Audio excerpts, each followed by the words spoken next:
आज स्कूल से आने के बाद न जाने क्यों उसे सूने मकान और बंद कमरे में घुटन हो रही थी।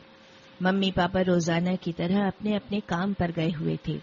उसने इस घुटन से उबरने के साथ ही बगल वाले बंगले का जायजा लेने की दृष्टि से बालकनी का दरवाजा खोल दिया। बालकनी में आकर ठंडी हवा के झोंकों से सराबोर होकर उसने कुछ चैन महसूस किया। तभी उसकी नजर अचानक उसके घर तक फैले बगल वाले बंगले में एक बूढ़ी औरत पर पड़ गई। उसने इतने दिनों में पहली बार उस सूने बंगले में किसी को देखा था। सफेद साड़ी में लिपटी, रुई की तरह सफेद उलझे बालों में वो नंगे पैर ही बंगले के बड़े बगीचे में अमरूद बीनती बीनती उसके मकान तक आ पहुंची थी। उसने बड़ी निरीह नजरों से उसे देखा।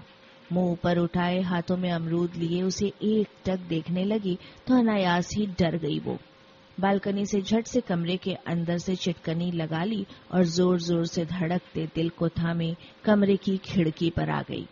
मम्मी स्कूल गई हुई थी और पापा ऑफिस। अकेली होने के कारण वो बहुत घबरा गई, मगर हिम्मत करके खिड़की से उसने बुढ़िया को देखा। बुढ़िया हाथों में अमरूद थामे मायूस सी कुछ देर यूं ही उसकी खिड़की की तरफ टकटकी लगाए देखती रही। फिर बगीचे से सूखे पत्तों को पैरों तले रौंदती हुई बंगले के गेट की ओर बढ़ गई। शायद सड़क पर जाते हुए किसी बच्चे को उसने अमरूद देने के लिए हाथ बढ़ाकर आवाज भी लगाई, मगर वो बच्चा भी बुढ़िया को देखकर डर कर भाग गया था। वो इस कॉलोनी में नई नई आई है। 100 गज में बड़ा छोटा सा 2 कमरों का फ्लैट। उसकी मम्मी तो बड़ा मकान खरीदना चाहती थी, लेकिन उसके पापा ने ही ये छोटा मकान पसंद किया है। ठीक भी है, 3 प्राणियों, वो खुद और उसके मम्मी पापा के लिए इससे बड़े मकान का होता भी क्या। वो अपने पापा के प्रत्येक निर्णय से न जाने क्यों सहमत हो जाती है। उसे पता है उसके पापा जो भी निर्णय लेते हैं सबके साथ सलाह मशविरा करके और उसे बहुत सोच समझ कर समय और जमाने के अनुसार ही लेते हैं। तभी तो उन्होंने मम्मी को शादी के पश्चात भी पढ़ाना जारी रखा और एमए बीएड कराकर ही छोड़ा। यही वजह है आज मम्मी भी स्कूल में अध्यापिका के पद पर नौकरी कर रही हैं और परिवार को कोई भी आर्थिक समस्या नहीं होती। उसे उसके पापा ने अपने परिवार की जो कहानियां आज तक बताई थीं, उसमें बड़े परिवार के साथ ही लड़ाई झगड़े, पारिवारिक क्लेश और इन सब का एकमात्र कारण रही आर्थिक तंगी ही था। हो सकता है पापा ने इन सब बातों से ही सीख लेकर परिवार केवल उस तक ही सीमित रखा, मगर उसे अकेलापन न जाने क्यों खलने लगा है। विशेष तौर से तब से जब से वे इस कॉलोनी के नए मकान में आए हैं और जब से उसने घर तक फैले बगल वाले बंगले में उस बूढ़ी औरत को अकेले घूमते देखा है। बुढ़िया का बंगला क्या, हवेली थी, करीब 10 कमरों और बड़े पोर्च वाली हवेली, और उसके चारों ओर फैला था ऊंचे ऊंचे कचनार, बेल और अमलतास के पेड़ों का जंगल। बंगले के चारों ओर ऊंची दीवारें और पोर्च के ठीक सामने एक लोहे का ऊंचा मगर बहुत पुराना गेट। बंगले की पुताई शायद 20 वर्षों से नहीं हुई होगी, इसलिए दीवारों का रंग तो क्या सारा प्लास्टर तक उधड़ चुका था। पेड़ों के बीच उगाई झाड़ियां और घास, सब कुछ मानो उस बुढ़िया के सफेद बालों के जंगल सा।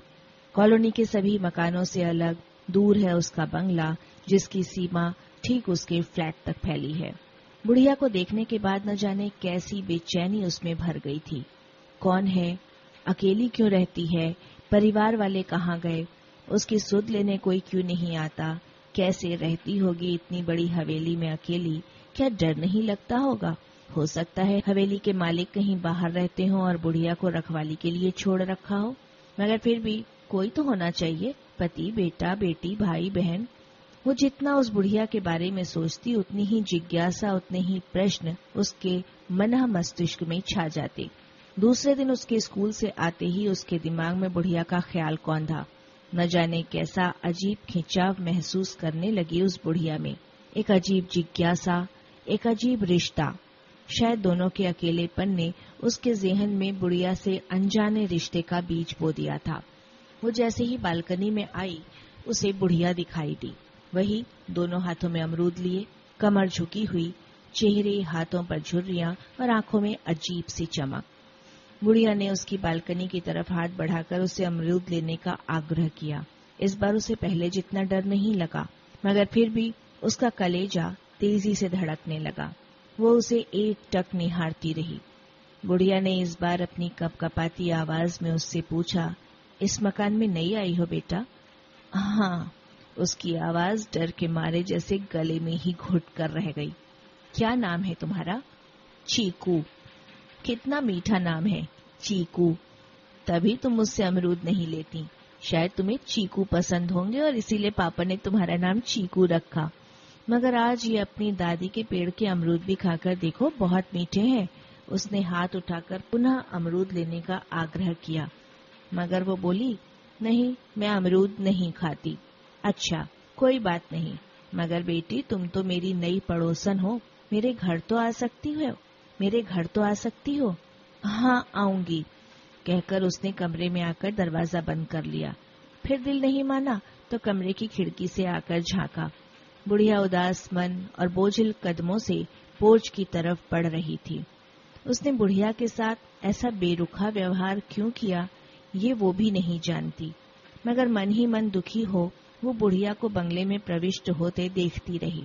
इस बार स्वयं के व्यवहार और बुढ़िया के अकेलेपन पर उसकी आंखों में आंसू भर आए। रात भर उसका दिमाग बुढ़िया के ख्यालों में खोया रहा।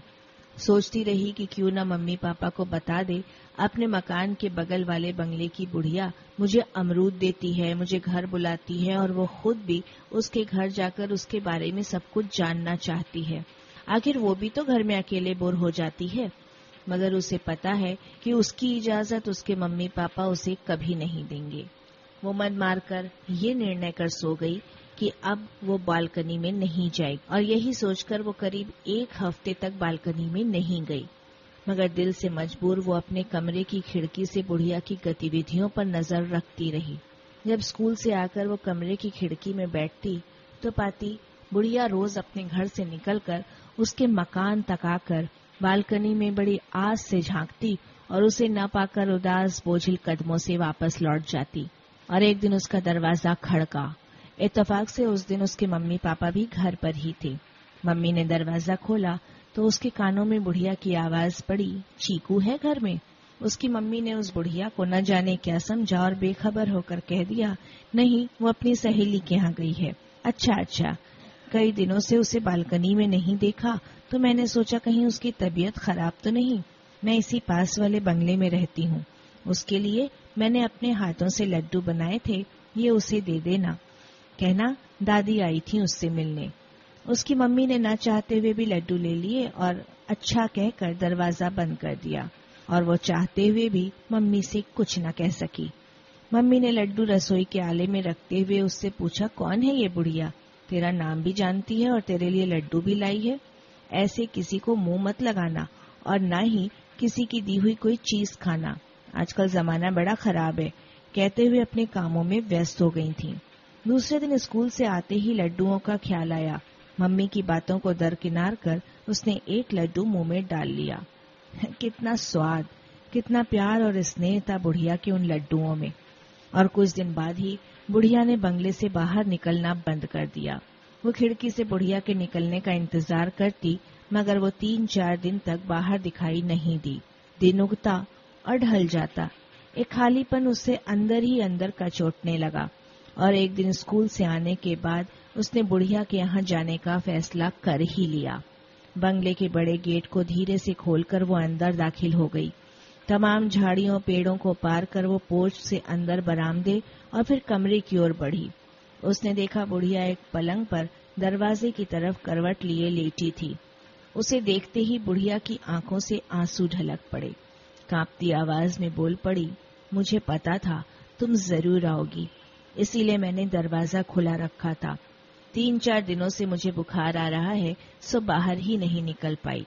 बुढ़िया कहती जा रही थी और वो उसके पलंग पर पैरों के पास बैठी रोती जा रही थी। न जाने कौन सा रिश्ता उसे रुला रहा था। बुढ़िया का ध्यान उसकी ओर गया तो वो बोली, अरे पगली, रो क्यों रही है? मैं मर थोड़े ही गई हूँ। बुखार हुआ है, थोड़े ही दिनों में उतर जाएगा। मगर दादी, तुम अकेली क्यों रहती हो? क्या परिवार में तुम्हारे कोई नहीं? कैसे पकाती हो, कैसे खाती हो, हारी बीमारी में कैसे अपने आप को संभालती हो? ये सोच सोच कर मैं मरी जा रही हूँ। क्या तुम्हें देखने वाला इस दुनिया में कोई नहीं? उसने सुबकते हुए कहा। बुढ़िया एक पल को खामोश बंगले की ऊंची छत को घूरती रही। फिर उसने कहना शुरू किया, सब कोई है सिवाय उनके। वो तो भरा पूरा परिवार देखकर फूले नहीं समाते थे। 6 बच्चे थे इस घर में। किलकारियों से सारी हवेली गूंजा करती थी। वो यही कहते थे, अरे भाग्यवान, इतने बच्चे हैं, बुढ़ापा आराम से कटेगा। 4 बेटों की 4 बहुएं, 2 दामाद, मगर उन्हें क्या पता था कि किस्मत में क्या लिखा है। एक दुर्घटना में मृत्यु होने के बाद एक एक करके सब विदेश चले गए। थोड़े समय के बाद अपनी अपनी बीवियों को भी साथ ले गए।